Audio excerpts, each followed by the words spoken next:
بسم اللہ الرحمن الرحیم۔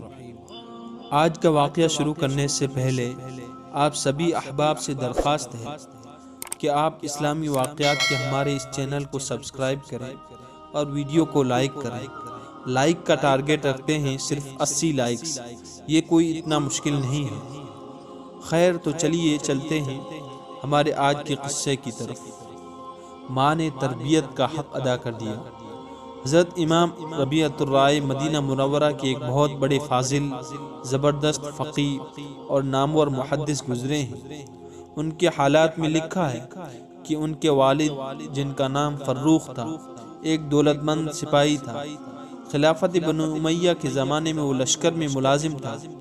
جس زمانے میں امام ربیعہ اپنی ماں کے پیٹ میں تھے، دمشق کے خلیفے نے ایک فوج خراسان کی طرف روانہ کی اور اس میں فروخ کو بھی جانا پڑا۔ فروخ اپنی بیوی کو 30,000 اشرفیوں کی ایک تھیلی دے کر اسے حمل کی حالت میں چھوڑ کر مہم پر روانہ ہو گیا۔ اتفاق کی بات ہے کہ جنگوں کا سلسلہ ایسا شروع ہوا اور فتوحات اسلامی کا سیلاب اس طرح بہتا رہا کہ فروخ کو 27 برس تک وطن آنے کی مہلت نہ ملی۔ 27 سال کے بعد اس شان سے واپس آئے کہ گھوڑے کی پیٹھ پر سوار ہے، ہاتھ میں نیزہ ہے، کمر میں تلوار ہے۔ سیدھے اپنے گھر پہنچے اور نیزے سے دروازہ کھٹکھٹایا۔ ربیعہ نے آ کر دروازہ کھولا۔ اگرچہ باپ بیٹے نے ایک دوسرے کو نہیں پہچانا، لیکن گھر اپنا تھا، اس لیے فروخ بے کھٹکے گھر میں داخل ہونے لگے تو ربیعہ نے للکار کر کہا کہ پرائے گھر میں اس طرح کیوں گھسے پڑتے ہو؟ فروخ، جو ایک سپاہی منشی آدمی تھا، سن کر طیش میں آ گیا اور ڈپٹ کر کہا، تجھے میرے گھر میں داخل ہونے کا کیا کام؟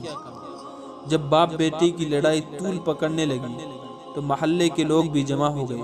حضرت امام مالک رحمۃ اللہ علیہ کو بھی، جو ربیعہ کے شاگرد ہیں، اس جھگڑے کی خبر پہنچی تو استاد کا معاملہ سمجھ کر آئے اور فروخ کو نہ پہچاننے کی وجہ سے یہی مشورہ دیا کہ بڑے میاں، آپ کسی اور مکان میں تشریف لے جائیں، ہم انتظام کر دیتے ہیں۔ فروخ تعجب سے کہنے لگے، جناب، میرا نام فروخ ہے، میں مدینہ منورہ کا باشندہ ہوں اور یہ گھر میرا ہے۔ ربیعہ کی والدہ نے نام سن کر فروخ کو پہچان لیا اور کہا، ہاں، یہ تو میرے شوہر اور ربیعہ کے باپ ہیں۔ اب تو باپ بیٹے گلے ملے۔ جوش محبت کی حرارت جب رونے سے کم ہوئی تو اندر داخل ہوئے۔ فروخ کو جب اطمینان ہو چکا تو اپنی 30,000 اشرفیاں یاد آئی اور بیوی سے ان کا مطالبہ کیا۔ سمجھدار بیوی نے کہا، گھبرائیں نہ، وہ نہایت حفاظت سے رکھی ہوئی ہے۔ اس عرصے میں حضرت ربیعہ رسول اللہ صلی اللہ علیہ وسلم کی مسجد میں، جہاں شاگردوں کا ہجوم ان کا منتظر تھا، درس دینے کے لیے تشریف لے گئے اور مدینہ منورہ کے بڑے بڑے عالموں اور فاضلوں کے حلقے میں، جن میں حضرت امام مالک رحمۃ اللہ علیہ اور حضرت امام حسن بصری جیسے بزرگ بھی تھے، بیٹھ کر درس میں مشغول ہو گئے۔ ادھر فروخ کی بیوی نے شوہر سے کہا کہ مسجد نبوی میں تشریف لے جا کر نماز پڑھ آئیں۔ فروخ مسجد میں آئے تو یہ منظر تھا کہ ایک نوجوان عالم بیچ میں بیٹھے ہوئے ہیں اور شاگردوں کا ایک جم غفیر ان کو ہر طرف سے گھیرے ہوئے ہیں، ان کے علمی فیوض سے مستفید ہو رہا ہے۔ شوق و حیرت سے دیر تک دیکھتے رہے۔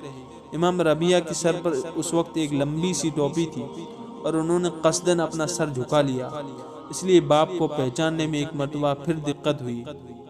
آخر نہ رہا گیا اور انہوں نے آگے بڑھ کر مجمع سے پوچھا، یہ کون عالم ہے؟ لوگوں نے کہا، یہ ابو عبد الرحمن فروخ کے صاحبزادے امام ربیعہ ہیں۔ فروخ کی اس وقت کی دلی کیفیت کا اندازہ خدائے عالم الغیب کے علاوہ کون کر سکتا ہے؟ وہ فرط مسرت سے بے خود ہو کر بے ساختہ بول اٹھتے ہیں، اللہ نے میرے بیٹے کو بہت بڑا درجہ عطا کیا۔ جب اسی دلی مسرت اور بہجت کے ساتھ گھر لوٹ کر آتے ہیں تو بیوی سے فرماتے ہیں، باوجود 27 سال تک بڑے بڑے ملکوں میں پھرنے کے بھی میں نے آج تک اس شان کا عالم و فقیہ نہیں پایا جیسا کہ تمہارے بیٹے ربیعہ کو دیکھا۔